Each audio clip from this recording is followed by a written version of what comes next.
Job, chapter 1, prologue. In the land of Uz there lived a man whose name was Job. This man was blameless and upright. He feared God and shunned evil. He had 7 sons and 3 daughters, and he owned 7,000 sheep, 3,000 camels, 500 yoke of oxen, and 500 donkeys, and had a large number of servants. He was the greatest man among all the people of the East. His sons used to take turns holding feasts in their homes, and they would invite their 3 sisters to eat and drink with them. When a period of feasting had run its course, Job would send and have them purified. Early in the morning he would sacrifice a burnt offering for each of them, thinking, "Perhaps my children have sinned and cursed God in their hearts." This was Job's regular custom. Job's first test. One day the angels came to present themselves before the Lord, and Satan also came with them. The Lord said to Satan, "Where have you come from?" Satan answered the Lord, "From roaming through the earth and going back and forth in it." Then the Lord said to Satan, "Have you considered my servant Job? There is no one on earth like him. He is blameless and upright, a man who fears God and shuns evil." "Does Job fear God for nothing?" Satan replied. "Have you not put a hedge around him and his household and everything he has? You have blessed the work of his hands, so that his flocks and herds are spread throughout the land. But stretch out your hand and strike everything he has, and he will surely curse you to your face." The Lord said to Satan, "Very well then, everything he has is in your hands, but on the man himself do not lay a finger." And Satan went out from the presence of the Lord. One day when Job's sons and daughters were feasting and drinking wine at the oldest brother's house, a messenger came to Job and said, "The oxen were plowing and the donkeys were grazing nearby, and the Sabeans attacked and carried them off. They put the servants to the sword, and I am the only one who has escaped to tell you." While he was still speaking, another messenger came and said, "The fire of God fell from the sky and burned up the sheep and the servants, and I am the only one who has escaped to tell you." While he was still speaking, another messenger came and said, "The Chaldeans formed 3 raiding parties and swept down on your camels and carried them off. They put the servants to the sword, and I am the only one who has escaped to tell you." While he was still speaking, yet another messenger came and said, "Your sons and daughters were feasting and drinking wine at the oldest brother's house, when suddenly a mighty wind swept in from the desert and struck the 4 corners of the house. It collapsed on them, and they are dead. And I am the only one who has escaped to tell you." At this, Job got up and tore his robe and shaved his head. Then he fell to the ground in worship and said, "Naked I came from my mother's womb, and naked I will depart. The Lord gave, and the Lord has taken away. May the name of the Lord be praised." In all this, Job did not sin by charging God with wrongdoing. Job, chapter 2. Job's second test. On another day, the angels came to present themselves before the Lord, and Satan also came with them to present himself before him. And the Lord said to Satan, "Where have you come from?" Satan answered the Lord, "From roaming through the earth and going back and forth in it." Then the Lord said to Satan, "Have you considered my servant Job? There is no one on earth like him. He is blameless and upright, a man who fears God and shuns evil. And he still maintains his integrity, though you incited me against him to ruin him without any reason." "Skin for skin," Satan replied. "A man will give all he has for his own life, but stretch out your hand and strike his flesh and bones, and he will surely curse you to your face." The Lord said to Satan, "Very well then, he is in your hands, but you must spare his life." So Satan went out from the presence of the Lord and afflicted Job with painful sores from the soles of his feet to the top of his head. Then Job took a piece of broken pottery and scraped himself with it as he sat among the ashes. His wife said to him, "Are you still holding on to your integrity? Curse God and die." He replied, "You are talking like a foolish woman. Shall we accept good from God and not trouble?" In all this, Job did not sin in what he said. Job's 3 friends. When Job's 3 friends, Eliphaz the Temanite, Bildad the Shuhite, and Zophar the Naamathite, heard about all the troubles that had come upon him, they set out from their homes and met together by agreement to go and sympathize with him, and comfort him. When they saw him from a distance, they could hardly recognize him. They began to weep aloud, and they tore their robes and sprinkled dust on their heads. Then they sat on the ground with him for 7 days and 7 nights. No one said a word to him, because they saw how great his suffering was. Job, chapter 3. Job speaks. After this, Job opened his mouth and cursed the day of his birth. He said, May the day of my birth perish, and the night it was said a boy is born. That day may it turn to darkness. May God above not care about it. May no light shine upon it. May darkness and deep shadow claim it once more. May a cloud settle over it. May blackness overwhelm its light. That night may thick darkness seize it.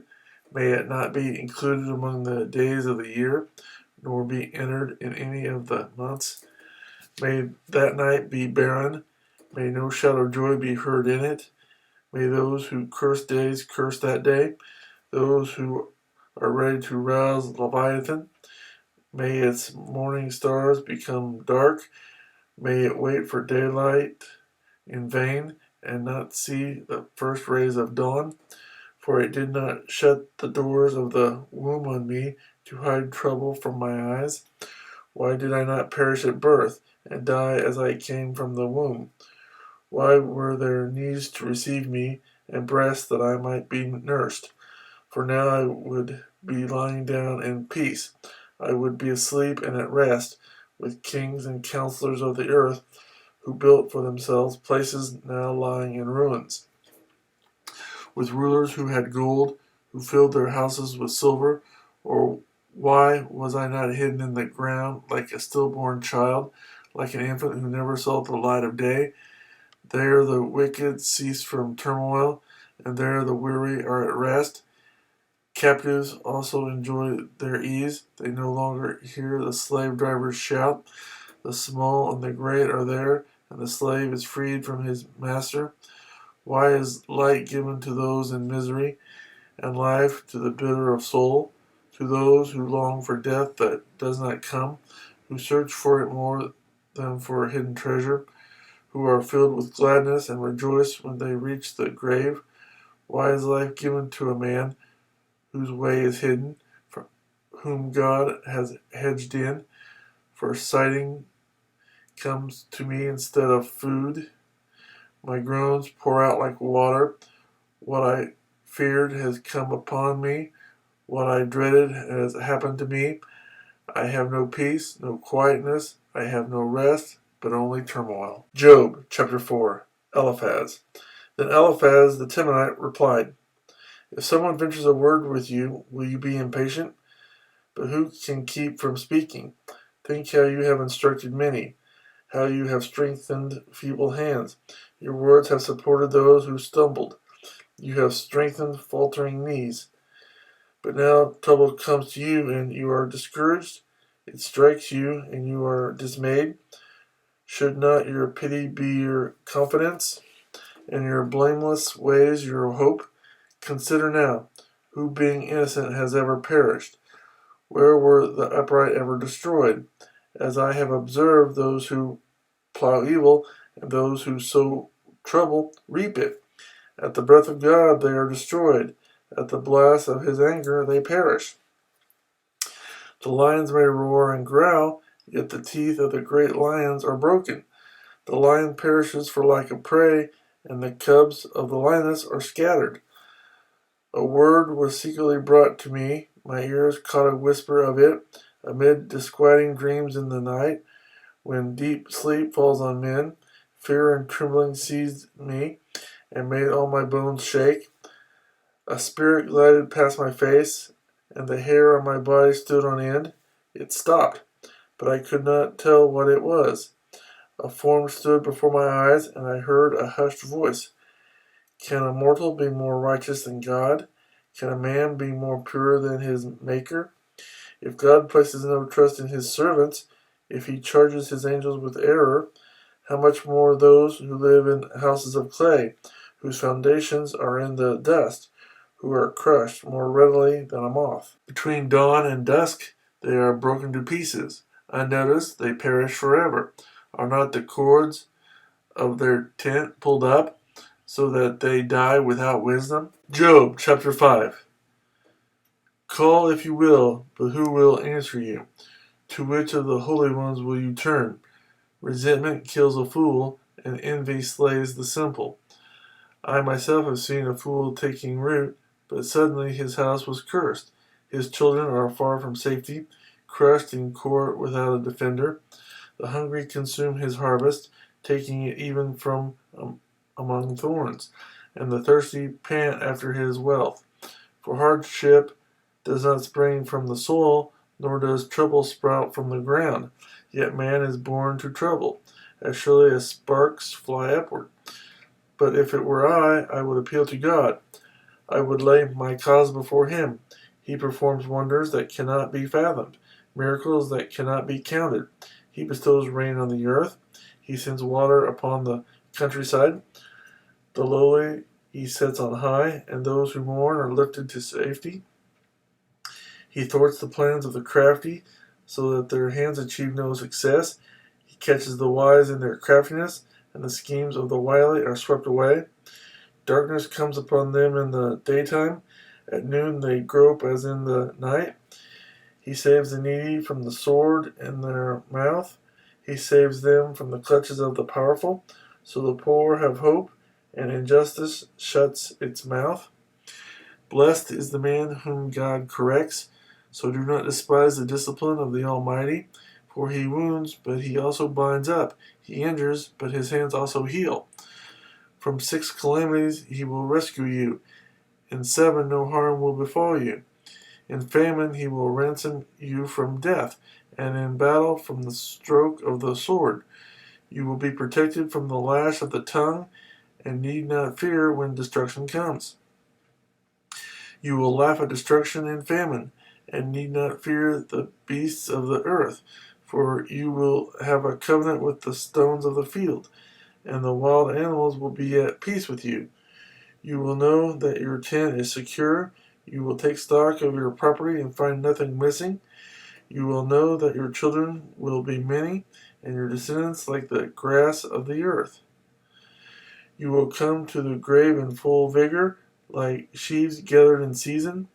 We have examined this, and it is true. So hear it and apply it to yourselves. Job chapter 6. Then Job replied, If only my anguish could be weighed, and all my misery be placed on the scales, it would surely outweigh the sand of the seas.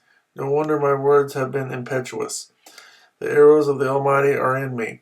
My spirit drinks in their poison. God's terrors are marshaled against me. Does a wild donkey bray when it has grass, or an ox bellow when it has fodder? Its tasteless food eaten without salt, or is there flavor in the white of an egg? I refuse to touch it. Such food makes me ill. Oh, that I might have my request, that God would grant what I hope for, that God would be willing to crush me, to let loose his hands and cut me off, then I would still have this consolation. My joy is unrelenting pain, that I had not denied the words of the Holy One. What strength do I have that I should still hope? What prospects that I should be patient? Do I have the strength of stone? Is my flesh bronze? Do I have any power to help myself, now that success has been driven from me? A despairing man should have the devotion of his friends, even though he forsakes the fear of the Almighty. But my brothers are as undependable as intermittent streams, as the streams that overflow when darkened by thawing ice and swollen with melting snow, but that cease to flow in the dry season, and in the heat vanishes from their channels. Caravans turn aside from their routes. They go up into the wasteland and perish. The caravans of Timo look for water. The traveling merchants of Sheba look in hope. They are distressed because they had been confident. They arrive there only to be disappointed. Now you too have proved to be of no help. You see something dreadful and are afraid.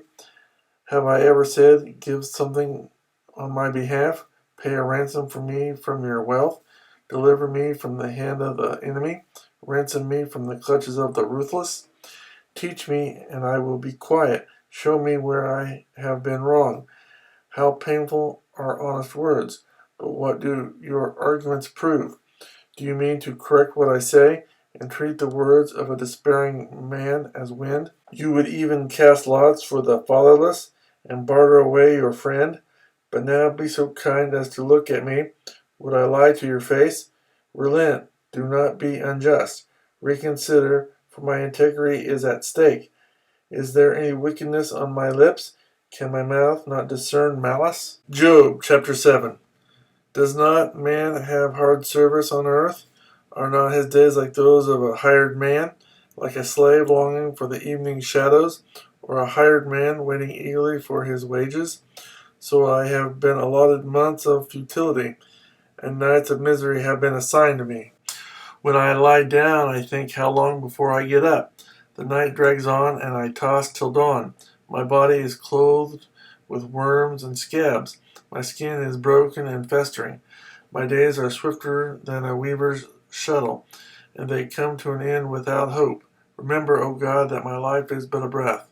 My eyes will never see happiness again. The eye that now sees me will see me no longer. You will look for me, but I will be no more. As a cloud vanishes and is gone, so he who goes down to the grave does not return. He will never come to his house again. His place will know him no more. Therefore I will not keep silent. I will speak out in anguish of my spirit. I will complain in the bitterness of my soul. Am I the sea or the monster of the deep, that you put me under guard?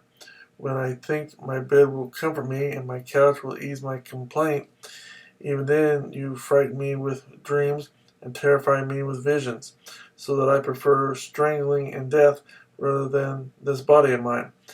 I despise my life. I would not live forever. Let me alone. My days have no meaning.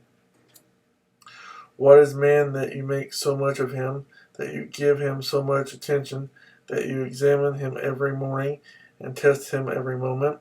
Will you never look away from me, or let me alone even for an instant? If I have sinned, what have I done to you? Or watcher of men, why have you made me your target? Have I become a burden to you? Why do you not pardon my offenses and forgive my sins? For I will soon lie down in the dust.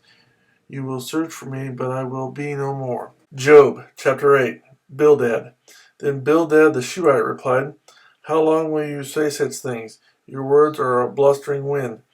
Does God pervert justice? Does the Almighty pervert what is right? When your children sinned against him, he gave them over to the penalty of their sin. But if you will look to God and plead with the Almighty, if you are pure and upright, even now he will rouse himself on your behalf and restore you to your rightful place. Your beginnings will seem humble, so prosperous will your future be. Ask the former generations and find out what their fathers learned, for we were born only yesterday and know nothing, and our days on earth are but a shadow. Will they not instruct you and tell you? Will they not bring forth words from their understanding? Can peppers grow tall where there is no marsh? Can reeds thrive without water? While still growing and uncut, they wither more quickly than grass. Such is the destiny of all who forget God, so perish the hope of the godless. What he trusts in is fragile, what he relies on is a spider's web. He leans on his web, but it gives way. He clings to it, but it does not hold. He is like a well-watered plant in the sunshine, spreading its shoots over the garden. It entwines its roots around a pile of rocks and looks for a place among the stones. But when it is torn from its spot, that place disowns it and says, I never saw you. Surely its life withers away, and from the soil other plants grow. Surely God does not reject a blameless man, or strengthen the hands of evildoers. He will yet fill your mouth with laughter, and your lips with shouts of joy. Your enemies will be clothed in shame, and the tents of the wicked will be no more. Job chapter 9. Job. Then Job replied, Indeed, I know that this is true, but how can a mortal be righteous before God? Though one wished to dispute with him, he could not answer him 1 time out of 1,000. His wisdom is profound, his power is vast. Who has resisted him and come out unscathed? He moves mountains without their knowing it, and overturns them in his anger. He shakes the earth from its place and makes its pillars tremble. He speaks to the sun, and it does not shine. He seals off the light of the stars. He alone stretches out the heavens and treads on the waves of the sea. He is the maker of the Bear and Orion, the Pleiades and the constellations of the south. He performs wonders that cannot be fathomed, miracles that cannot be counted. When he passes me, I cannot see him. When he goes by, I cannot perceive him. If he snatches away, who can stop him? Who can say to him, "What are you doing?" God does not restrain his anger. Even the cohorts of Rahab cowered at his feet. How then can I dispute with him? How can I find words to argue with him? Though I were innocent, I could not answer him. I could only plead with my judge for mercy. Even if I summoned him and he responded, I do not believe he would give me a hearing. He would crush me with a storm and multiply my wounds for no reason. He would not let me regain my breath, but would overwhelm me with misery. If it is a matter of strength, he is mighty, and if it is a matter of justice, who will summon him? Even if I were innocent, my mouth would condemn me. If I were blameless, it would pronounce me guilty. Although I am blameless, I have no concern for myself. I despise my own life. It is all the same. That is why I say, he destroys both the blameless and the wicked. When a scourge brings sudden death, he mocks the despair of the innocent. When a land falls into the hands of the wicked, he blindfolds its judges. If it is not he, then who is it? My days are swifter than a runner. They fly away without a glimpse of joy. They skim past like boats of papyrus, like eagles swooping down on their prey. If I say, I will forget my complaint, I will change my expression and smile, I still dread all my sufferings, for I know you will not hold me innocent. Since I am already found guilty, why should I struggle in vain? Even if I wash myself with soap and my hands with washing soda, you will plunge me into a slime pit, so that even my clothes would detest me. He is not a man like me that I might answer him, that we might confront each other in court. If only there were someone to arbitrate between us, to lay his hand upon us both, someone to remove God's rod from me, so that his terror would frighten me no more, then I would speak up without fear of him. But as it now stands with me, I cannot. Job chapter 10. I loathe my very life, therefore I will give free rein to my complaint, and speak out in the bitterness of my soul. I will say to God, do not condemn me, but tell me what charges you have against me. Does it please you to oppress me, to spurn the work of your hands, while you smile on the schemes of the wicked? Do you have eyes of flesh? Do you see as a mortal sees? Are your days like those of a mortal, or your years like those of a man, that you must search out my faults and probe after my sin? Though you know that I am not guilty, and that no one can rescue me from your hands shaped me and made me. Will you now turn and destroy me? Remember that you molded me like clay. Will you now turn me to dust again?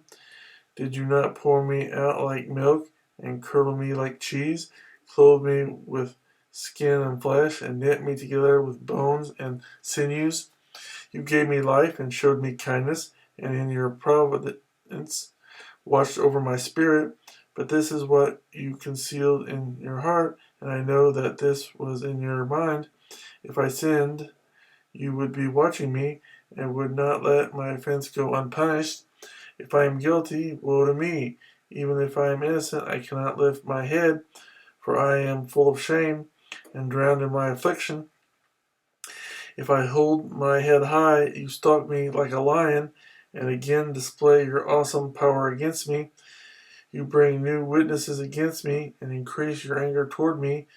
Your forces come against me wave upon wave. Why then did you bring me out of the womb? I wish I had died before any eye saw me. If only I had never come into being, or had been carried straight from the womb to the grave. Are not my few days almost over? Turn away from me so I can have a moment's joy before I go to the place of no return, to the land of gloom and deep shadow, to the land of deepest night, of deep shadow and disorder, where even the light is like darkness. Job chapter 11. Zophar. Then Zophar the Naamathite replied, Are all these words to go unanswered? Is this talker to be vindicated? Will your idle talk reduce men to silence? Will no one rebuke you when you mock? You say to God, My beliefs are flawless, and I am pure in your sight. Oh, how I wish that God would speak, that he would open his lips against you, and disclose to you the secrets of wisdom. For true wisdom has two sides. Know this, God has even forgotten some of your sin. Can you fathom the mysteries of God? Can you probe the limits of the Almighty? They are higher than the heavens. What can we do? They are deeper than the depths of the grave. What can you know? Their measure is longer than the earth and wider than the sea. If he comes along and confides you in prison and convenes a court, who can oppose him? Surely he recognizes deceitful men, and when he sees evil, does he not take note? But a witless man can no more become wise than a wild donkey's colt can be born a man. Yet if you devote your heart to him and stretch out your hands to him, if you put away the sin that is in your hand and allow no evil to dwell in your tent, then you will lift up your face without shame. You will stand firm and without fear. You will surely forget your trouble, recalling it only as waters gone by. Life will be brighter than noonday, and darkness will become like morning. You will be secure because there is hope. You will look about you and take your rest in safety. You will lie down with no one to make you afraid, and many will court your favor. But the eyes of the wicked will fail, and escape will elude them. Their hope will become a dying gasp. Job chapter 12. Job. Then Job replied, Doubtless you are the people, and wisdom will die with you. But I have a mind as well as you. I am not inferior to you. Who does not know all these things? I have become a laughingstock to my friends, though I called upon God and he answered. A mere laughingstock, though righteous and blameless. Men at ease have contempt for misfortune, as the fate of those whose feet are slipping.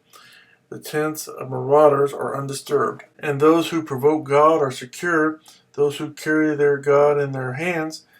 But ask the animals, and they will teach you, or the birds of the air, and they will tell you, or speak to the earth, and it will teach you, or let the fish of the sea inform you. Which of all these does not know the hand of the Lord has done this? In his hand is the life of every creature, and the breath of all mankind. Does not the ear test words, as the tongue tastes food? Is not wisdom found among the aged? Does not long life bring understanding? To God belong wisdom and power. Counsel and understanding are his. What he tears down cannot be rebuilt. The man he imprisons cannot be released. If he holds back the waters, there is drought. If he lets them loose, they devastate the land. To him belongs strength and victory. Both deceived and deceiver are his. He leads counselors away stripped and makes fools of judges. He takes off the shackles put on by kings and ties a loincloth around their waist. He leads priests away stripped and overthrows men long established. He silences the lips of trusted advisers and takes away the discernment of elders. He pours contempt on nobles and disarms the mighty. He reveals the deep things of darkness and brings deep shadows into the light. He makes nations great and destroys them. He enlarges nations and disperses them. He deprives the leaders of the earth of their reason. He sends them wandering through a trackless waste. They grope in darkness with no light. He makes them stagger like drunkards. Job chapter 13.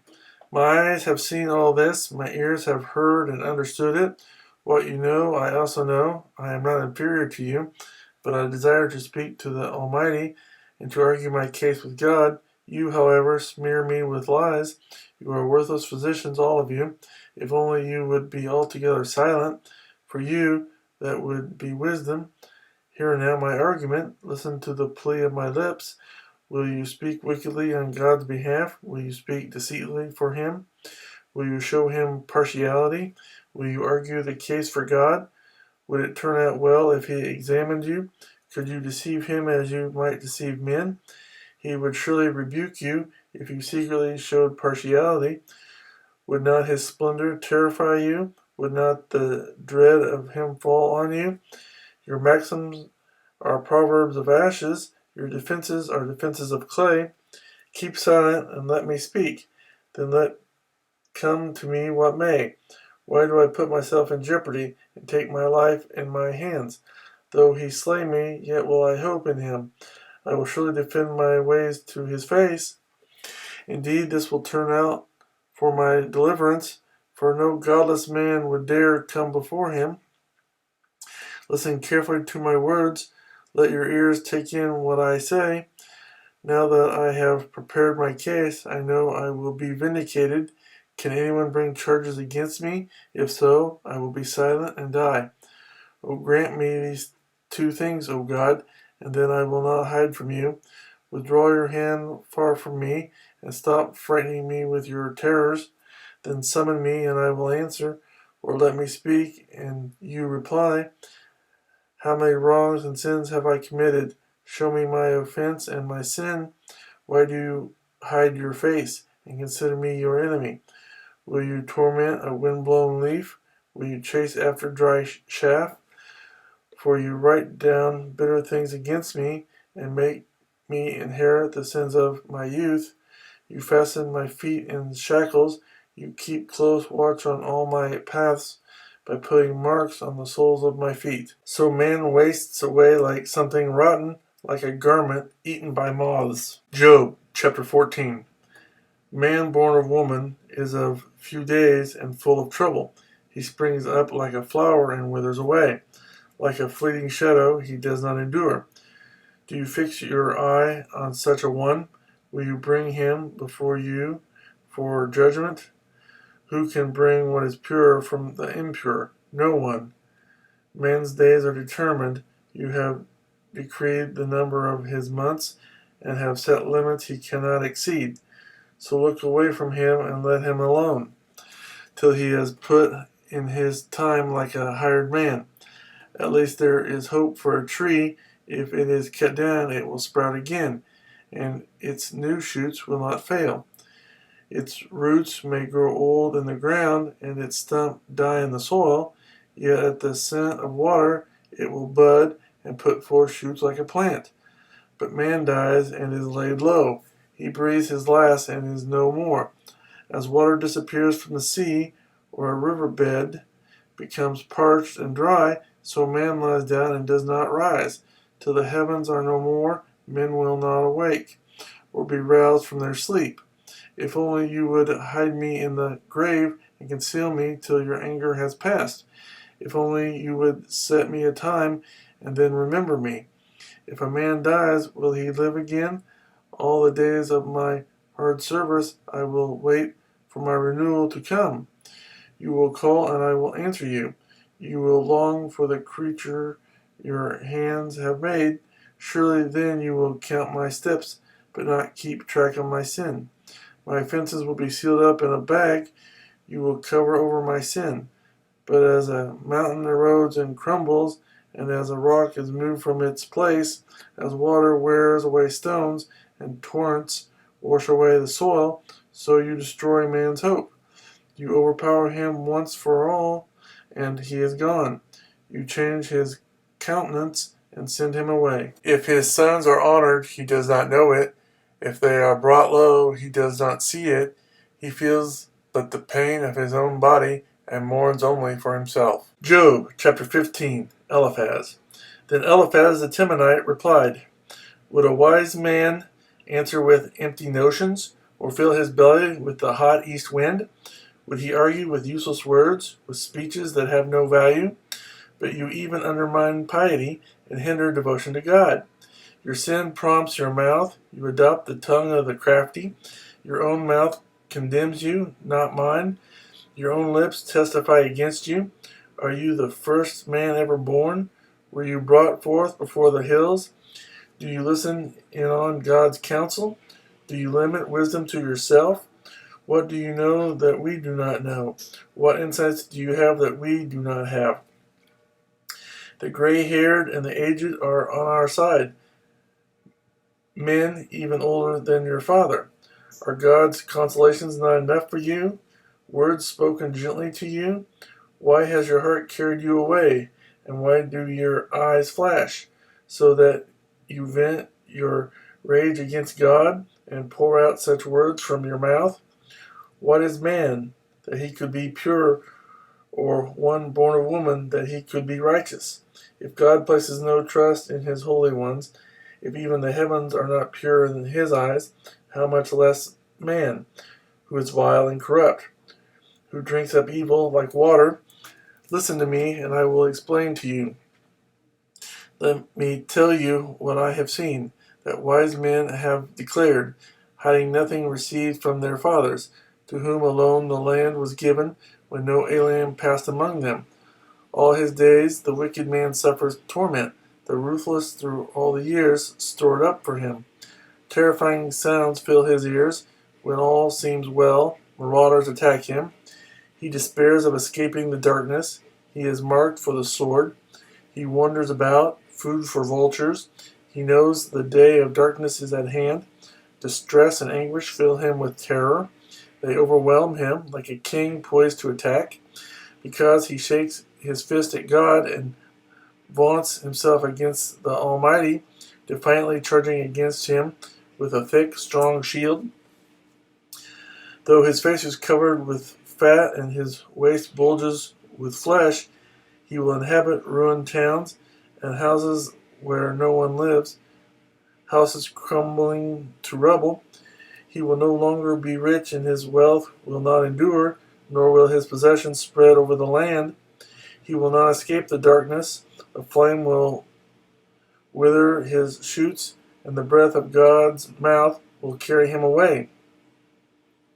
Let him not deceive himself by trusting what is worthless, for he will get nothing in return. Before his time he will be paid in full, and his branches will not flourish. He will be like a vine stripped of its unripe grapes, like an olive tree shedding its blossoms. For the company of the godless will be barren, and fire will consume the tents of those who love bribes. They conceive trouble and give birth to evil. Their womb fashions deceit. Job, chapter 16. Job. Then Job replied, I have heard many things like these. Miserable comforters are you all. Will your long-winded speeches never end? What ails you that you keep on arguing? I also could speak like you, if you were in my place. I could make fine speeches against you and shake my head at you, but my mouth would encourage you. Comfort from my lips would bring you relief. Yet if I speak, my pain is not relieved, and if I refrain, it does not go away. Surely, O God, you have worn me out. You have devastated my entire household. You have bound me, and it has become a witness. My gauntness rises up and testifies against me. God assails me and tears me in his anger and gnashes his teeth at me. My opponent fastens on me his piercing eyes. Men open their mouths to jeer at me. They strike my cheek in scorn and unite together against me. God has turned me over to evil men and thrown me into the clutches of the wicked. All was well with me, but he shattered me. He seized me by the neck and crushed me. He has made me his target. His archers surround me. Without pity, he pierces my kidneys and spills my gall on the ground. Again and again he bursts upon me. He rushes at me like a warrior. I have sewed sackcloth over my skin and buried my brow in the dust. My face is red with weeping. Deep shadows ring my eyes. Yet my hands have been free of violence, and my prayer is pure. O earth, do not cover my blood. May my cry never be laid to rest. Even now, my witness is in heaven, my advocate is on high, my intercessor is my friend. As my eyes pour out tears to God, on behalf of a man, he pleads with God, as a man pleads for his friend. Only a few years will pass before I go on the journey of no return. Job, chapter 17. My spirit is broken, my days are cut short, the grave awaits me, surely mockers surround me, my eyes must dwell on their hostility. Give me, O God, the pledge you demand. Who else will put up security for me? You have closed their minds to understanding, therefore you will not let them triumph. If a man denounces his friends for a reward, the eyes of his children will fail. God has made me a byword to everyone, a man in whose face people spit. My eyes have grown dim with grief. My whole frame is but a shadow. Upright men are appalled at this. The innocent are aroused against the ungodly. Nevertheless, the righteous will hold to their ways, and those with clean hands will grow stronger. But come on, all of you, try again. I will not find a wise man among you. My days have passed, my plans are shattered, and so are the desires of my heart. These men turn night into day. In the face of darkness they say, light is near. If the only home I hope for is the grave, if I spread out my bed in darkness, if I say to corruption, you are my father, and to the worm, my mother or my sister, where then is my hope? Who can see any hope for me? Will it go down to the gates of death? Will we descend together into the dust? Job, chapter 18. Bildad. Then Bildad the Shuhite replied, when will you end these speeches? Be sensible, and then we can talk.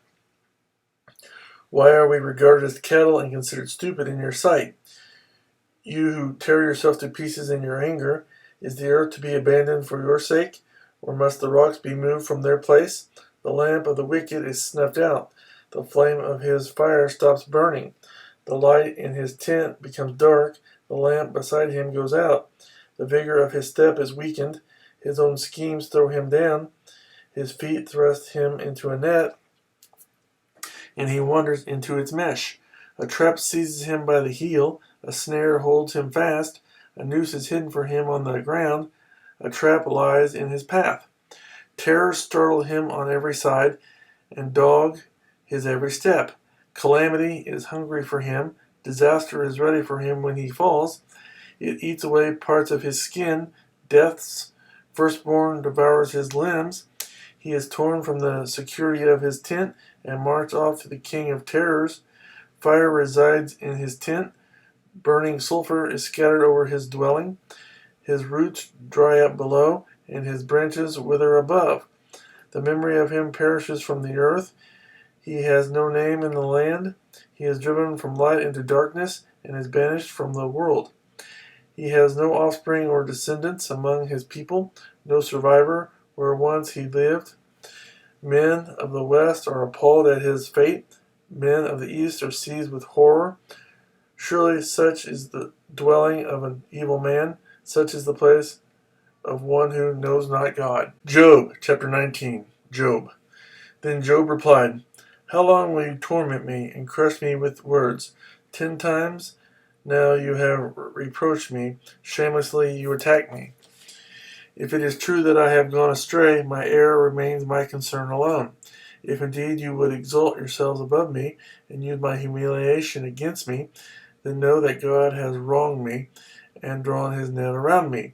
Though I cry, I've been wronged, I get no response. Though I call for help, there is no justice. He has blocked my way so I cannot pass. He has shrouded my paths in darkness.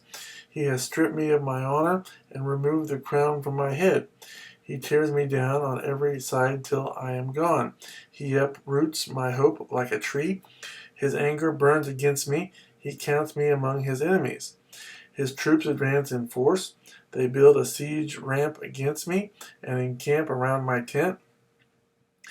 He has alienated my brothers from me. My acquaintances are completely estranged from me. My kinsmen have gone away. My friends have forgotten me. My guests and my maidservants count me a stranger. They look upon me as an alien. I summon my servant, but he does not answer. Though I beg him with my own mouth, my breath is offensive to my wife.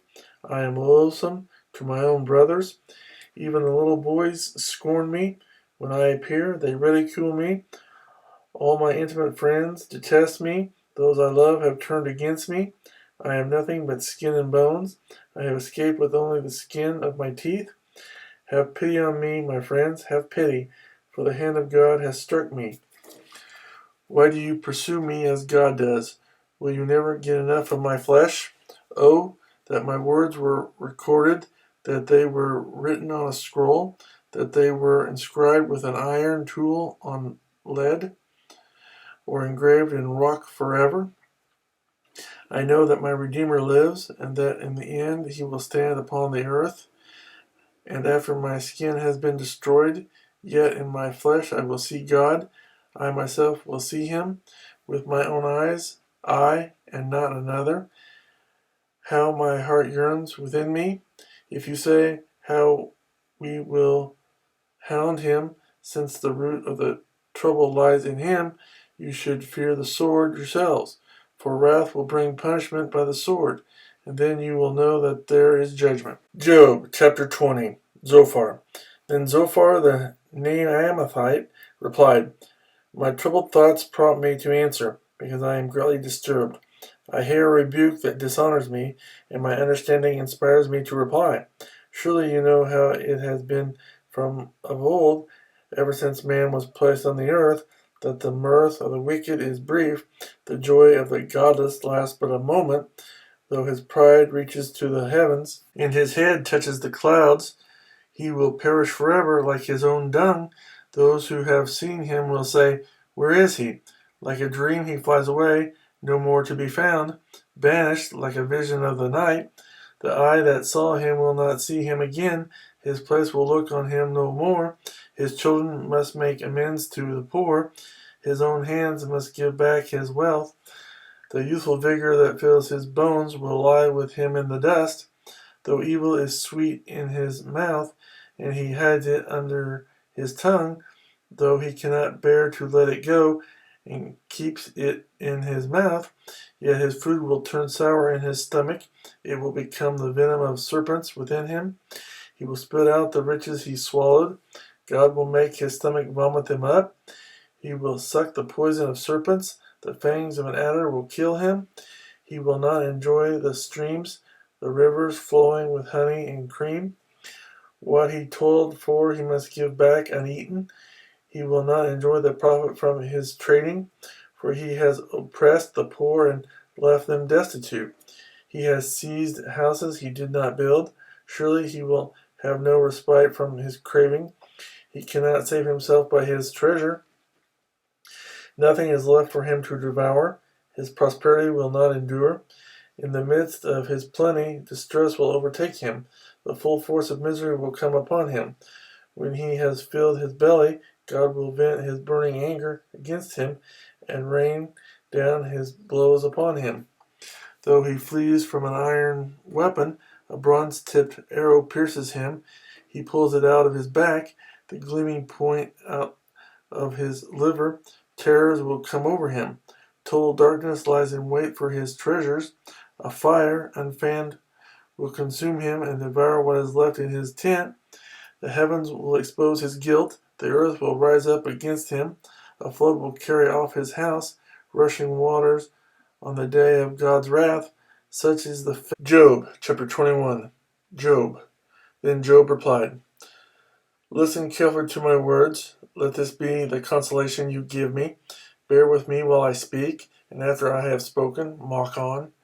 Is my complaint directed to man? Why should I not be impatient? Look at me and be astonished. Clap your hand over your mouth. When I think about this, I am terrified. Trembling seizes my body. Why do the wicked live on, growing old and increasing in power? They see their children established around them, their offspring before their eyes. Their homes are safe and free from fear. The rod of God is not upon them. Their bulls never fail to breed. Their cows calve and do not miscarry. They send forth their children as a flock. Their little ones dance about. They sing to the music of tambourine and harp. They make merry to the sound of the flute. They spend their years in prosperity and go down to the grave in peace. Yet they say to God, leave us alone. We have no desire to know your ways. Who is the Almighty that we should serve him? What would we gain by praying to him? But their prosperity is not in their own hands. So I stand aloof from the counsel of the wicked. Yet how often is the lamp of the wicked snuffed out? How often does calamity come upon them? The fate God allots in his anger. How often are they like straw before the wind, like chaff swept away by a gale? It is said, God stores up a man's punishment for his sons. Let him repay the man himself so that he will know it. Let his own eyes see his destruction. Let him drink of the wrath of the Almighty. For what does he care about the family he leaves behind when his allotted months come to an end? Can anyone teach knowledge to God, since he judges even the highest? One man dies in full vigor, completely secure and at ease, his body well nourished, his bones rich with marrow. Another man dies in bitterness of soul, never having enjoyed anything good.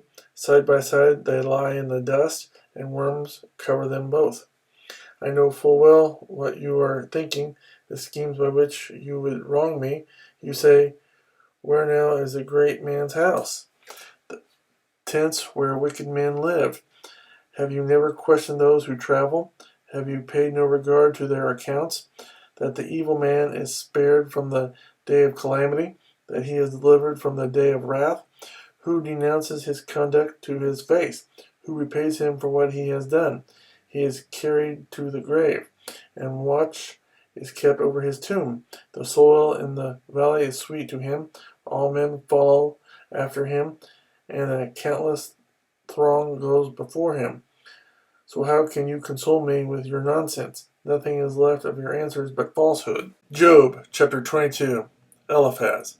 Then Eliphaz the Temanite replied, can a man be of benefit to God? Can even a wise man benefit him? What pleasure would it give the Almighty if you were righteous? What would he gain if your ways were blameless? Is it for your piety that he rebukes you and brings charges against you? Is not your wickedness great? Are not your sins endless? You demanded security from your brothers for no reason.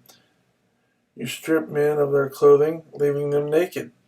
You gave no water to the weary, and you withheld food from the hungry. Though you were a powerful man owning land, an honored man living on it, and you sent widows away empty-handed, and broke the strength of the fatherless, that is why snares are all around you, why sudden peril terrifies you, why it is so dark you cannot see, and why a flood of water covers you.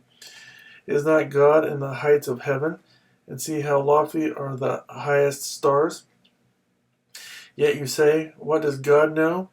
Does he judge through such darkness? Thick clouds veil him, so he does not see us.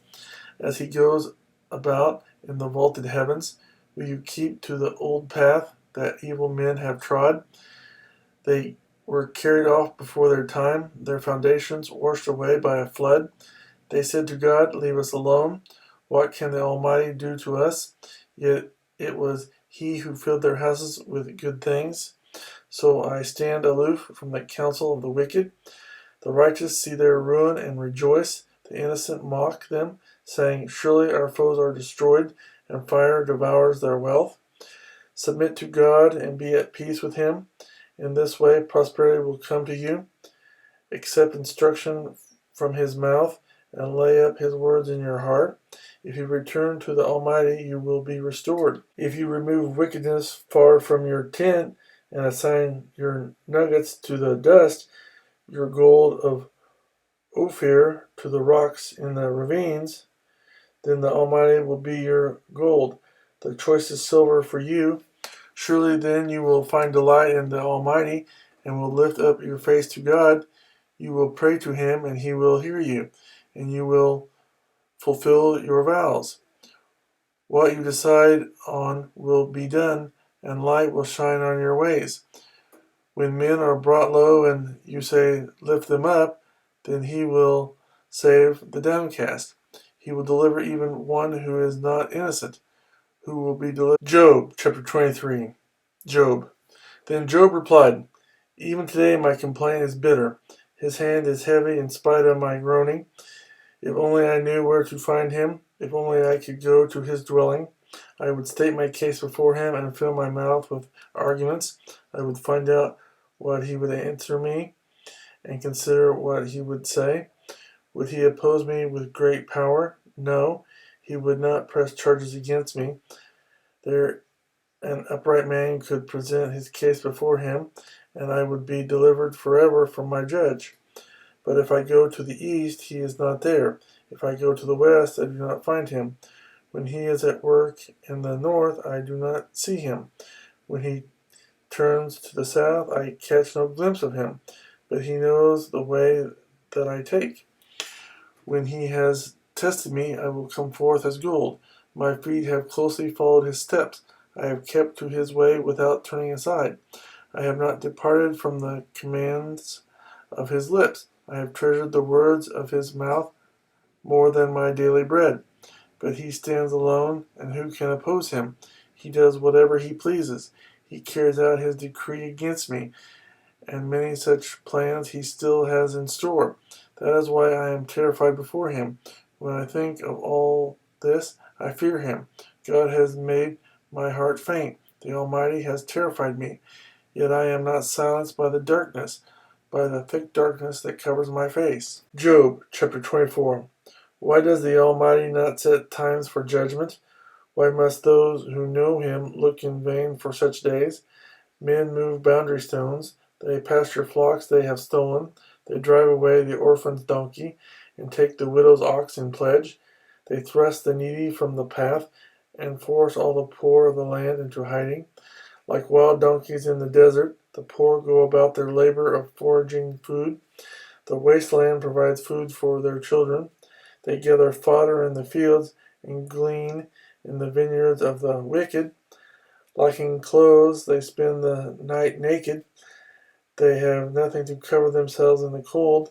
They are drenched by mountain rains and hug the rocks for lack of shelter. The father's child is snatched from the breast. The infant of the poor is seized for a debt. Lacking clothes, they go about naked. They carry the sheaves, but still go hungry. They crush olives among the terraces. They tread the winepresses, yet suffer thirst. The groans of the dying rise from the city, and the souls of the wounded cry out for help. But God charges no one with wrongdoing. There are those who rebel against the light, who do not know its ways or stay in its paths. When daylight is gone, the murderer rises up and kills the poor and needy. In the night he steals forth like a thief. The eye of the adulterer watches for dusk. He thinks no eye will see me, and he keeps his face concealed. In the dark, men break into houses, but by day they shut themselves in. They want nothing to do with the light. For all of them, deep darkness is their morning. They make friends with the terrors of darkness, yet they are foam on the surface of the water. Their portion of the land is cursed, so that no one goes to the vineyards. As heat and drought snatch away the melted snow, so the grave snatches away those who have sinned. The womb forgets them, the worm feasts on them. Evil men are no longer remembered, but are broken like a tree. They prey on the barren and childless woman, and to the widow show no kindness. But God drags away the mighty by his power. Though they become established, they have no assurance of life. He may let them rest in a feeling of security, but his eyes are on their ways. For a little while they are exalted, and then they are gone. They are brought low and gathered up like all others. They are cut off like heads of grain. If this is not so, who can prove me false and reduce my words to nothing? Job chapter 25. Bildad. Then Bildad the Shuhite replied, dominion and all belong to God. He established his order in the heights of heaven. Can his forces be numbered? Upon whom does his light not rise? How then can a man be righteous before God? How can one born of woman be pure? If even the moon is not bright, and the stars are not pure in his eyes, how much less man, who is but a maggot, a son of man, who is only a worm. Job chapter 26. Job. Then Job replied, how you have helped the powerless, how you have saved the arm that is feeble. What advice you have offered to one without wisdom, and what great insight you have displayed. Who has helped you utter these words, and whose spirit spoke from your mouth? The dead are in deep anguish, those beneath the waters and all that live in them. Death is naked before God. Destruction lies uncovered. He spreads out the northern skies over empty space. He suspends the earth over nothing. He wraps up the waters in his clouds, yet the clouds do not burst under their weight. He covers the face of the full moon, spreading his clouds over it. He marks out the horizon on the face of the waters for a boundary between light and darkness. The pillars of the heavens quake, aghast at his rebuke. By his power he churned up the sea. By his wisdom he cut Rahab to pieces. By his breath the skies became fair, his hand piercing the gliding serpent. And these are but the outer fringe of his works. How faint the whisper we hear of him. Who then can understand the thunder of his power? Job chapter 27.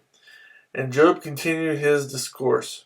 As surely as God lives, who has denied me justice, the Almighty, who has made me taste bitterness of soul, as long as I have life within me, the breath of God in my nostrils, my lips will not speak wickedness, and my tongue will utter no deceit. I will never admit you are in the right. Till I die, I will not deny my integrity. I will maintain my righteousness and never let go of it. My conscience will not reproach me as long as I live.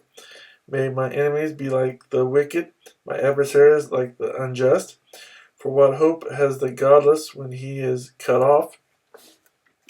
When God takes away his life, does God listen to his cry when distress comes upon him?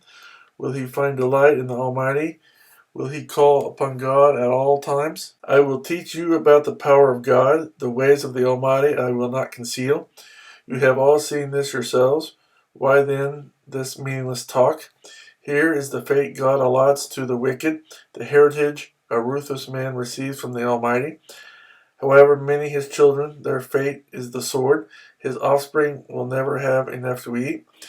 The plague will bury those who survive him, and their widows will not weep for them.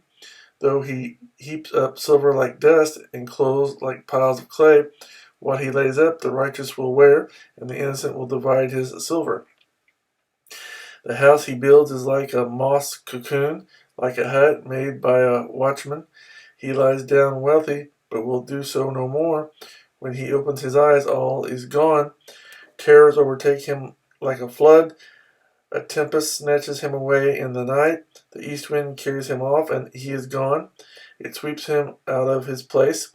It hurls itself against him without mercy, as he flees headlong from its power. It claps its hands in derision and hisses him out of his place. Job chapter 28. There is a mine for silver, and a place where gold is refined. Iron is taken from the earth, and copper is smelted from ore. Man puts an end to the darkness. He searches the farthest recesses for ore in the blackest darkness. Far from where people dwell, he cuts a shaft. In places forgotten by the foot of man, far from men, he dangles and sways. The earth from which food comes is transformed below as by fire. Sapphires come from its rocks, and its dust contains nuggets of gold. No bird of prey knows that hidden path, no falcon's eye has seen it. Proud beasts do not set foot on it, and no lion prowls there. Man's hand assaults the flinty rock, and lays bare the roots of the mountains. He tunnels through the rock, his eyes see all its treasures. He searches the sources of the rivers, and brings hidden things to light. But where can wisdom be found? Where does understanding dwell? Man does not comprehend its worth. It cannot be found in the land of the living. The deep says, it is not in me. The sea says, it is not with me. It cannot be bought with the finest gold, nor can its price be weighed in silver.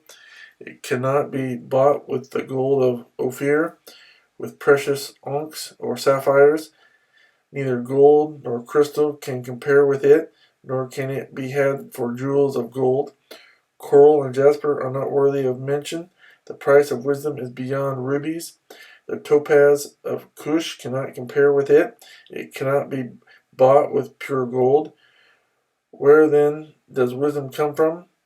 Where does understanding dwell? It is hidden from the eyes of every living thing, concealed even from the birds of the air. Destruction and death say, only a rumor of it has reached our ears. God understands the way to it, and he alone knows where it dwells. For he views the end of the earth and sees everything under the heavens. When he established the force of the wind and measured out the waters, when he made a decree for the rain and a path for the thunderstorm, then he looked at wisdom and appraised it. He confirmed it and tested it, and he said to man, the fear of the Lord, that is wisdom, and to shun evil is understanding. Job chapter 29. Job continued his discourse. How I long for the months gone by, for when the days when God watched over me, when his lamp shone upon my head, and by his light I walked through darkness. Oh, for the days when I was in my prime, when God's intimate friendship blessed my house, when the Almighty was still with me and my children were around me, when my path was drenched with cream, and the rock poured out for me streams of olive oil. When I went to the gate of the city and took my seat in the public square, the young men saw me and stepped aside, and the old men rose to their feet. The chief men refrained from speaking and covered their mouths with their hands. The voices of the nobles were hushed, and their tongues stuck to the roof of their mouths. Whoever heard me spoke well of me, and those who saw me commended me, because I rescued the poor who cried for help, and the fatherless who had none to assist him. The man who was dying blessed me. I made the widow's heart sing. I put on righteousness as my clothing. Justice was my robe and my turban. I was eyes to the blind and feet to the lame. I was a father to the needy. I took up the case of the stranger. I broke the fangs of the wicked and snatched the victims from their teeth. I thought, I will die in my own house. My days are numerous as the grains of sand. My roots will reach to the water, and the dew will lie all night on my branches. My glory will remain fresh in me, the bow ever new in my hand. Men listened to me expectantly, waiting in silence for my counsel. After I had spoken, they spoke no more. My words fell gently on their ears. They waited for me as for showers, and drank in my words as the spring rain. When I smiled at them, they scarcely believed it. The light on my face was precious to them. I chose the way for them and sat as their chief. I dwelt as a king among his troops. I was like one who comforts mourners. Job chapter 30. But now they mock me, men younger than I, whose father I would have disdained to put with my sheepdogs. Of what use was the strength of their hands to me, since their vigor had gone from them? Haggard from want and hunger, they roamed the parched land and desolate wastelands at night. In the brush they gathered salt herbs, and their food was the root of the broom tree. They were banished from their fellow men, shouted at as if they were thieves. They were forced to live in the dry stream beds, among the rocks and in holes in the ground. They brayed among the brushes and huddled in the undergrowth. A base and nameless brood, they were driven out of the land. And now their sons mock me in song. I have become a byword among them. They detest me and keep their distance. They do not hesitate to spit in my face. Now that God has unstrung my bow and afflicted me, they throw off restraint in my presence. On my right, the tribe attacks. They lay snares for my feet. They build their siege ramps against me. They break up my road. They succeed in destroying me without anyone's helping them. They advance as through a gaping breach. Amid the ruins they come rolling in. Terrors overwhelm me. My dignity is driven away as by the wind. My safety vanishes like a cloud. And now my life ebbs away. Days of suffering grip me. Night pierces my bones. My gnawing pains never rest. In his great power, God becomes like clothing to me. He binds me like the neck of my garment. He throws me into the mud, and I am reduced to dust and ashes. I cry out to you, O God, but you do not answer. I stand up, but you merely look at me. You turn on me ruthlessly. With the might of your hand, you attack me. You snatch me up and drive me before the wind. You toss me about in the storm. I know you will bring me down to death, to the place appointed for all the living. Surely no one lays a hand on a broken man when he cries for help in his distress. Have I not wept for those in trouble? Has not my soul grieved for the poor? Yet when I hoped for good, evil came. When I looked for light, then came darkness. The churning inside me never stops. Days of suffering confront me. I go about blackened, but not by the sun. I stand up in the assembly and cry for help. I have become a brother of jackals, a companion of owls. My skin grows black and peels. My body burns with fever. My harp is tuned to mourning, and my flute to the sound of wailing. Job chapter 31. I made a covenant with my eyes, not to look lustfully at a girl. For what is man's lot from God above, his heritage from the Almighty on high? Is it not ruin for the wicked, disaster for those who do wrong? Does he not see my ways and count my every step? If I have walked in falsehood, or my foot has hurried after deceit, let God weigh me in honest scales, and he will know that I am blameless. If my steps have turned from the path, if my heart has been led by my eyes, or if my hands have been defiled, then may others eat what I have sown, and may my crops be uprooted. If my heart has been enticed by a woman, or if I have lurked at my neighbor's door, then may my wife grind another man's grain, and may other men sleep with her. For that would have been shameful, a sin to be judged. It is a fire that burns to destruction. It would have uprooted my harvest. If I have denied justice to my manservants and maidservants when they had a grievance against me, what will I do when God confronts me? What will I answer when called to account? Did not he who made me in the womb make them? Did not the same one form us both within our mothers? If I have denied the desires of the poor, or let the eyes of the widow grow weary, if I have kept my bread to myself, not sharing it with the fatherless, but from my mouth I reared him as would a father, and from my birth I guided the widow. If I have seen anyone perishing for lack of clothing, or a needy man without a garment, and his heart did not bless me, for warming him with the fleece from my sheep, if I have raised my hand against the fatherless, knowing that I had influence in court, then let my arm fall from the shoulder, let it be broken off at the joint, for I dreaded destruction from God, and for fear of his splendor I could not do such things. If I have put my trust in gold, or said to pure gold, you are my security, if I have rejoiced over my great wealth, the fortune my hands had gained, if I had regarded the sun in its radiance, or the moon moving in splendor, so that my heart was secretly enticed, and my hand offered them a kiss of homage, then these also would be sins to be judged, for I would have been unfaithful to God on high. If I have rejoiced at my enemy's misfortune, or gloated over the trouble that came to him, I have not allowed my mouth to sin by invoking a curse against his life. If the men of my household have never said, who has not had his fill of Job's meat? But no stranger had to spend the night in the street. For my door was always open to the traveler. If I have concealed my sins as men do, by hiding my guilt in my heart, because I so feared the crowd, and so dreaded the contempt of the clans, that I kept silent and would not go outside. Oh, that I had someone to hear me!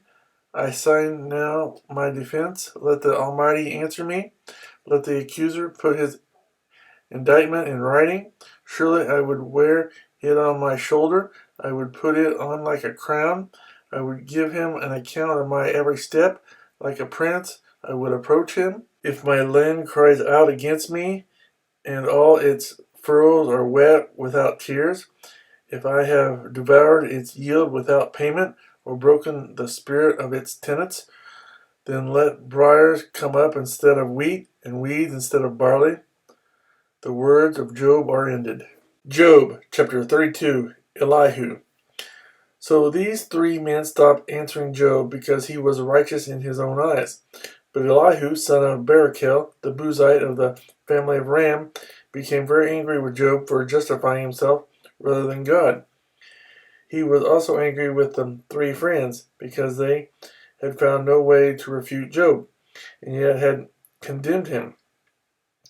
Now Elihu had waited before speaking to Job because they were older than he. But when he saw that the three men had nothing more to say, his anger was aroused. So Elihu, son of Barachel the Buzite, said, I am young in years, and you are old. That is why I was fearful, not daring to tell you what I know. I thought age should speak, advanced years should teach wisdom. But it is the spirit in a man, the breath of the Almighty, that gives him understanding.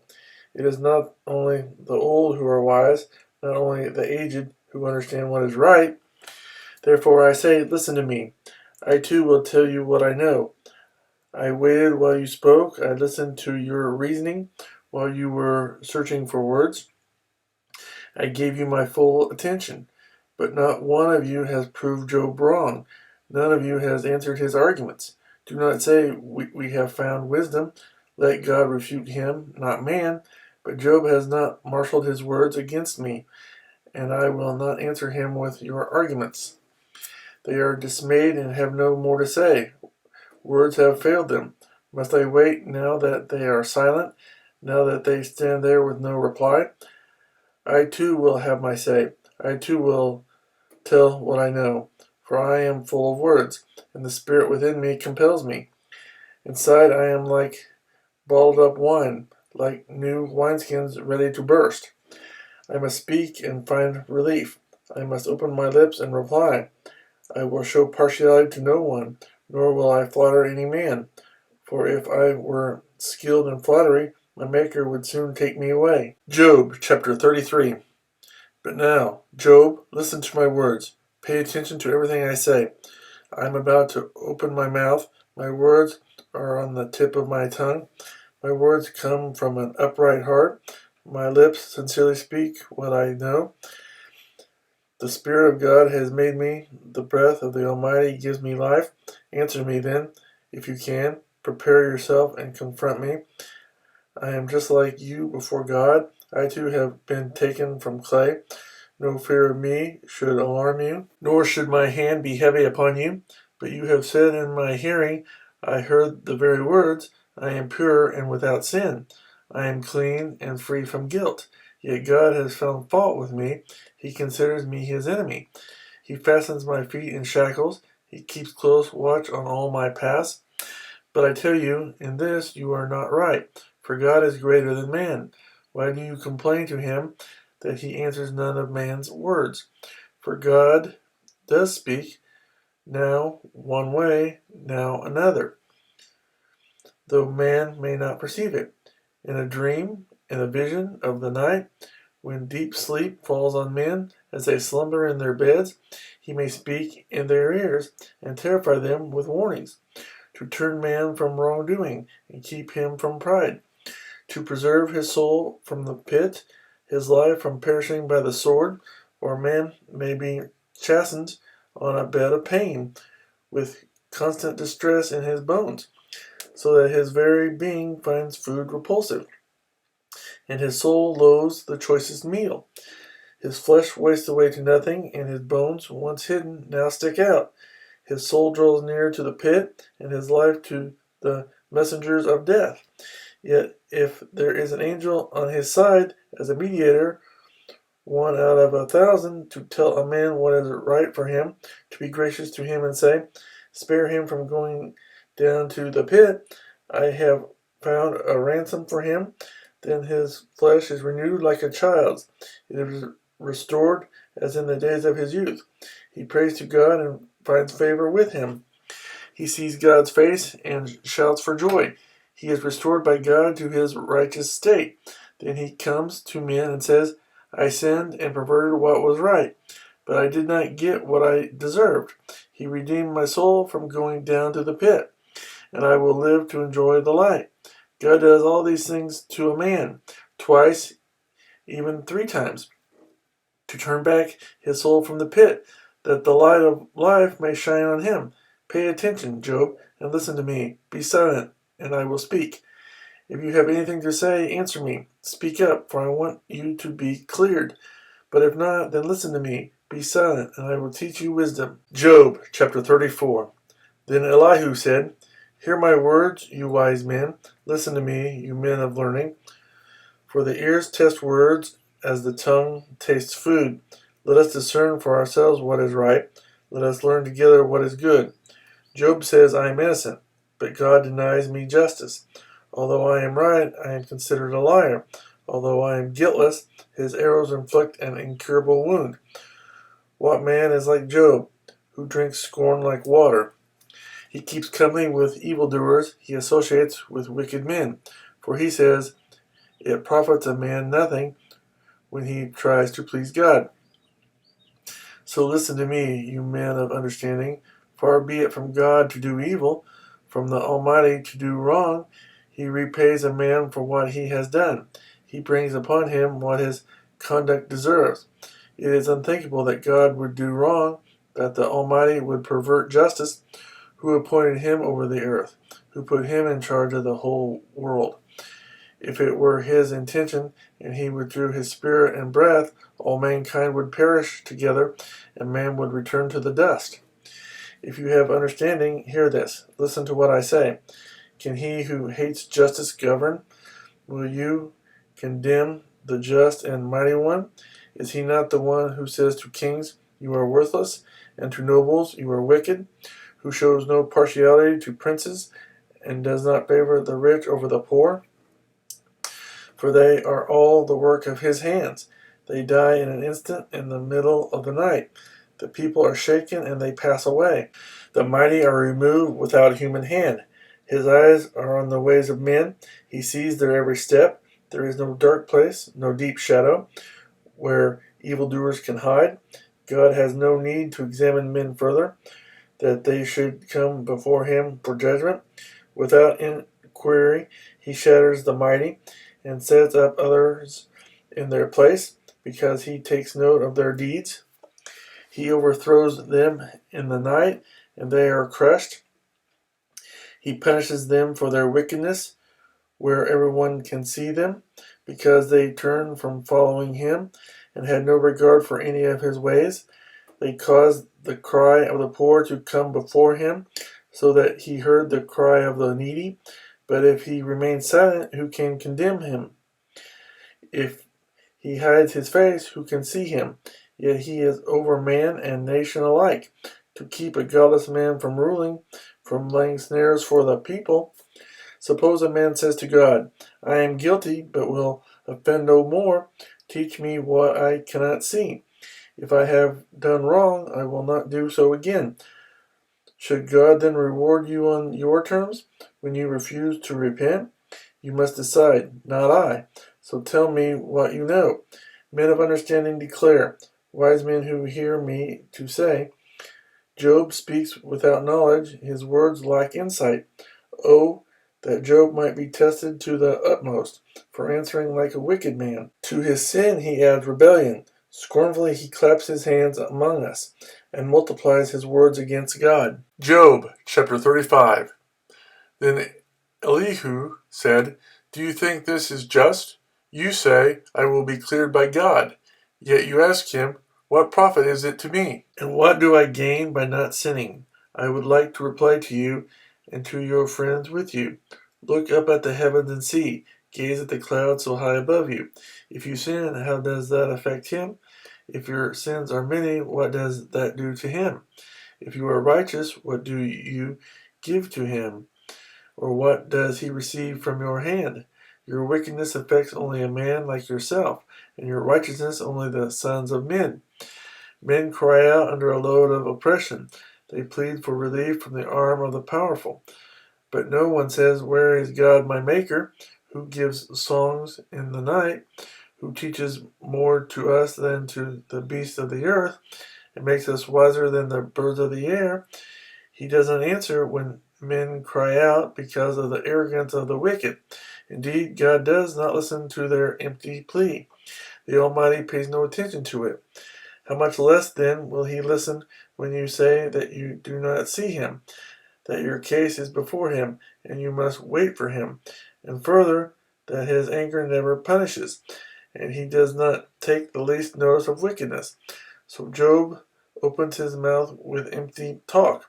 Without knowledge he multiplies words." Job chapter 36. Elihu continued, "Bear with me a little longer, and I will show you that there is more to be said in God's behalf. I get my knowledge from afar. I will ascribe justice to my Maker. Be assured that my words are not false. One perfect in knowledge is with you. God is mighty, but does not despise men. He is mighty and firm in his purpose. He does not keep the wicked alive, but gives the afflicted their rights. He does not take his eyes off the righteous. He enthrones them with kings and exalts them forever. But if men are bound in chains, held fast by cords of affliction, he tells them what they have done, that they have sinned arrogantly. He makes them listen to correction and commands them to repent of their evil. If they obey and serve him, they will spend the rest of their days in prosperity and their years in contentment. But if they do not listen, they will perish by the sword and die without knowledge. The godless in heart harbor resentment. Even when he fetters them, they do not cry for help. They die in their youth, among male prostitutes of the shrines. But those who suffer, he delivers in their suffering. He speaks to them in their affliction. He is wooing you from the jaws of distress, to a spacious place free from restriction, to the comfort of your table laden with choice food. But now you are laden with the judgment due the wicked. Judgment and justice have taken hold of you. Be careful that no one entices you by riches. Do not let a large bribe turn you aside. Would your wealth or even all your mighty efforts sustain you so you would not be in distress? Do not long for the night to drag people away from their homes. Be aware of turning to evil, which you seem to prefer to affliction. God is exalted in his power. Who is a teacher like him? Who has prescribed his ways for him, or said to him, 'You have done wrong'? Remember to extol his work, which men have praised in song. All mankind has seen it. Men gaze on it from afar. How great is God, beyond our understanding. The number of his years is past finding out. He draws upon the drops of water, which distill as rain to the streams. The clouds pour down their moisture, and abundant showers fall on mankind. Who can understand how he spreads out the clouds, how he thunders from his pavilion? See how he scatters his lightning about him, bathing the depths of the sea. This is the way he governs the nations and provides food in abundance. He fills his hands with lightning and commands it to strike its mark. His thunder announces the coming storm. Even the cattle make known its approach." Job chapter 37. At this my heart pounds and leaps from its place. Listen, listen to the roar of his voice, to the rumbling that comes from his mouth. He unleashes his lightning beneath the whole heaven and sends it to the ends of the earth. After that comes the sound of his roar. He thunders with his majestic voice. When his voice resounds, he holds nothing back. God's voice thunders in marvelous ways. He does great things beyond our understanding. He says to the snow, 'Fall on the earth,' and to the rain shower be a mighty downpour, so that all men he has made may know his work. He stops every man from his labor. The animals take cover, they remain in their dens. The tempest comes out from its chamber, the cold from the driving winds. The breath of God produces ice, and the broad waters become frozen.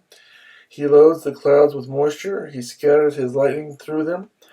At his direction they swirl around over the face of the whole earth to do whatever he commands them. He brings the clouds to punish men, or to water his earth and show his love. Listen to this, Job. Stop and consider God's wonders.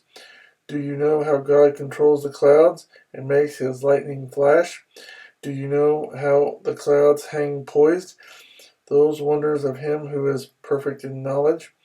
You who swelter in your clothes when the land lies hushed under the south wind. Can you join him in spreading out the skies, hard as a mirror of cast bronze? Tell us what we should say to him. We cannot draw up our case because of our darkness. Should he be told that I want to speak, would any man ask to be swallowed up? Now no one can look at the sun, bright as it is in the skies, after the wind has swept them clean. Out of the north he comes in golden splendor. God comes in awesome majesty. The Almighty is beyond our reach and exalted in power. In his justice and great righteousness he does not oppress. Therefore men revere him, for he does not have regard for all the wise in heart. Job chapter 38. The Lord speaks. Then the Lord answered Job out of the storm. He said, Who is this that darkens my counsel with words without knowledge? Brace yourself like a man. I will question you, and you shall answer me. Where were you when I laid the earth's foundation? Tell me, if you understand. Who marked off its dimensions? Surely you know. Who stretched a measuring line across it? On what were its footings set? Or who laid its cornerstone? While the morning stars sang together, and all the angels shouted for joy. Who shut up the sea behind doors when it burst forth from the womb? When I made the clouds its garment and wrapped it in thick darkness, when I fixed limits for it and set its doors and bars in place, when I said, This far you may come and no farther. Here is where your proud waves halt. Have you ever given orders to the morning, or shown the dawn its place, that it might take the earth by the edges and shake the wicked out of it? The earth takes shape like clay under a seal. Its features stand out like those of a garment. The wicked are denied their light, and their upraised arm is broken. Have you journeyed to the springs of the sea, or walked in the recesses of the deep? Have the gates of death been shown to you? Have you seen the gates of the shadow of death? Have you comprehended the vast expanse of the earth? Tell me, if you know all this, what is the way to the abode of light, and where does darkness reside? Can you take them to their places? Do you know the path to their dwellings? Surely you know, for you were already born. You have lived so many years. Have you entered the storehouses of the snow, or seen the storehouses of the hail, which I reserve for times of trouble, for days of war and battle? What is the way to the place where the lightning is dispersed, or the place where the east winds are scattered over the earth? Who cuts a channel for the torrents of rain, and a path for the thunderstorm, to water a land where no man lives, a desert with no one in it, to satisfy a desolate wasteland, and make it sprout with grass? Does the rain have a father, who fathers the drops of dew, from whose womb comes the ice, who gives birth to the frost from the heavens, when the waters become hard as stone, when the surface of the deep is frozen? Can you bind the beautiful Pleiades? Can you loose the cords of Orion? Can you bring forth the constellations in their seasons, or lead out the bear with its cubs? Do you know the laws of the heavens? Can you set up God's dominion over the earth? Can you raise your voice to the clouds and cover yourself with a flood of water? Do you send the lightning bolts on their way? Do they report to you, Here we are? Who endowed the heart with wisdom, or gave understanding to the mind? Who has the wisdom to count the clouds? Who can tip over the water jars of the heavens when the dust becomes hard and the clods of earth stick together? Do you hunt the prey for the lioness and satisfy the hunger of the lions when they crouch in their dens or lie in wait in a thicket? Who provides food for the raven when its young cry out to God and wander about for lack of food? Job chapter 39.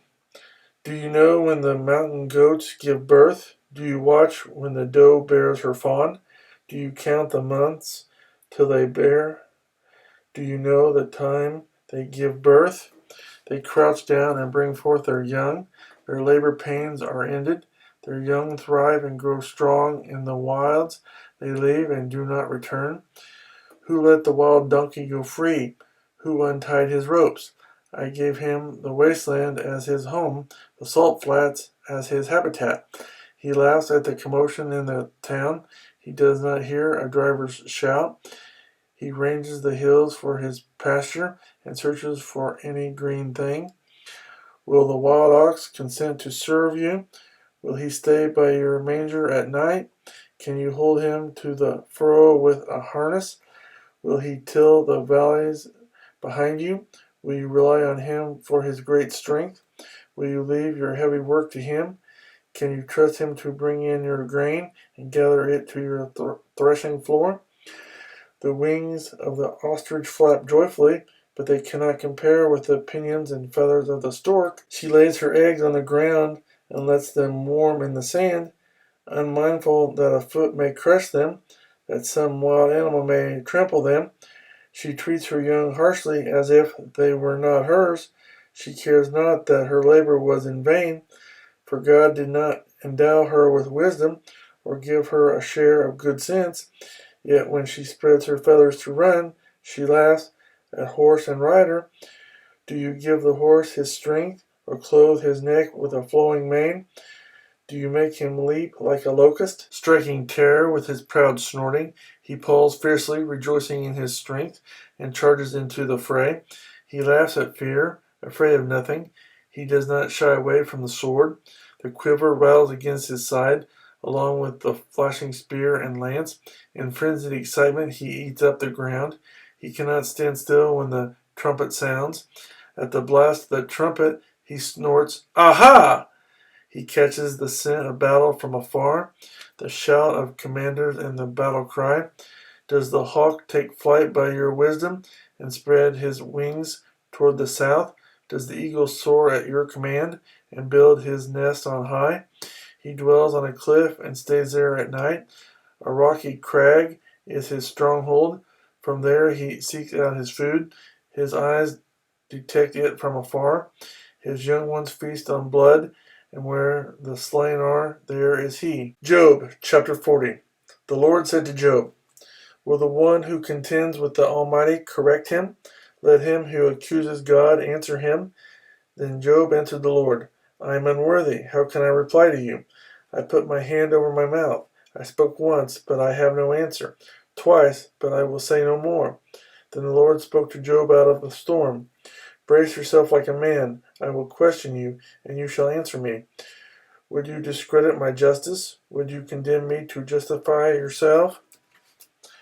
Do you have an arm like God's, and can your voice thunder like his?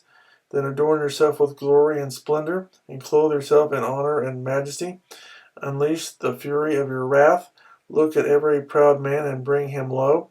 Look at every proud man and humble him. Crush the wicked where they stand. Bury them all in the dust together. Shroud their faces in the grave. Then I myself will admit to you that your own right hand can save you. Look at that behemoth, which I made along with you, and which feeds on grass like an ox. What strength he has in his loins, what power in the muscles of his belly. His tail sways like a cedar. The sinews of his thighs are close knit. His bones are tubes of bronze, his limbs like rods of iron. He ranks first among the works of God, yet his Maker can approach him with his sword. The hills bring him their produce, and all the wild animals play nearby. Under the lotus plants he lies, hidden among the reeds in the marsh. The lotuses conceal him in their shadow. The poplars by the stream surround him. When the river rages, he is not alarmed. He is secure, though the Jordan should surge against his mouth. Can anyone capture him by the eyes, or trap him and pierce his nose? Job chapter 41. Can you pull in the Leviathan with a fishhook, or tie down his tongue with a rope? Can you put a cord through his nose, or pierce his jaw with a hook? Will he keep begging you for mercy? Will he speak to you with gentle words? Will he make an agreement with you for you to take him as your slave for life? Can you make a pet of him like a bird, or put him on a leash for your girls? Will traders barter for him? Will they divide him up among the merchants? Can you fill his hide with harpoons, or his head with fishing spears? If you lay a hand on him, you will remember the struggle and never do it again.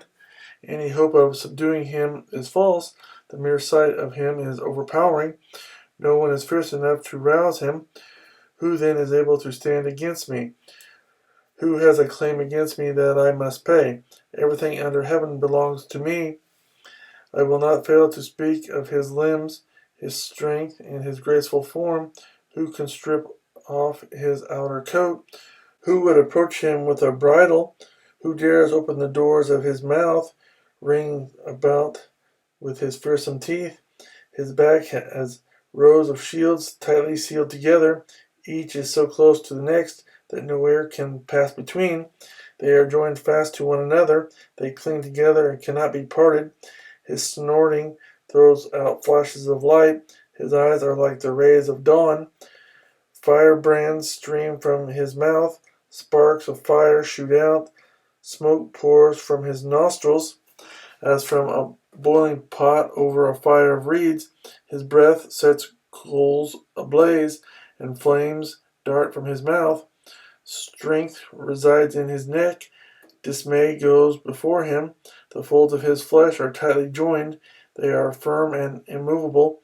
His chest is hard as rock, hard as a lower millstone. When he rises up, the mighty are terrified. They retreat before his thrashing. The sword that reaches him has no effect, nor does the spear or the dart or the javelin. Iron he treats like straw, and bronze like rotten wood. Arrows do not make him flee. Sling stones are like chaff to him. A club seems to him but a piece of straw. He laughs at the rattling of the lance. His undersides are jagged potsherds, leaving a trail in the mud like a threshing sledge. He makes the depths churn like a boiling cauldron, and stirs up the sea like a pot of ointment. Behind him he leaves a glistening wake. One would think the deep had white hair. Nothing on earth is his equal, a creature without fear. He looks down on all that are haughty. He is king over all that are proud. Job, chapter 42. Job. Then Job replied to the Lord, I know that you can do all things. No plan of yours can be thwarted. You asked, Who is this that obscures my counsel without knowledge? Surely I spoke of things I did not understand, things too wonderful for me to know. You said, Listen now, and I will speak. I will question you, and you shall answer me. My ears had heard of you, but now my eyes have seen you. Therefore I despise myself and repent in dust and ashes. Epilogue. After the Lord had said these things to Job, he said to Eliphaz the Temanite, I am angry with you and your two friends, because you have not spoken of me what is right, as my servant Job has. So now take 7 bulls and 7 rams, and go to my servant Job, and sacrifice a burnt offering for yourselves. My servant Job will pray for you, and I will accept his prayer, and not deal with you according to your folly. You have not spoken of me what is right, as my servant Job has. So Eliphaz the Temanite, Bildad the Shuhite, and Zophar the Naamathite did what the Lord told them, and the Lord accepted Job's prayer. After Job had prayed for his friends, the Lord made him prosperous again, and gave him twice as much as he had before. All his brothers and sisters and everyone who had known him before, came and ate with him in his house. They comforted and consoled him over all the trouble the Lord had brought upon him, and each one gave him a piece of silver and a gold ring. The Lord blessed the latter part of Job's life more than the first. He had 14,000 sheep, 6,000 camels, 1,000 yoke of oxen, and 1,000 donkeys, and he also had 7 sons and 3 daughters. The first daughter he named Jemimah, the second Keziah, and the third Keren-Happuch.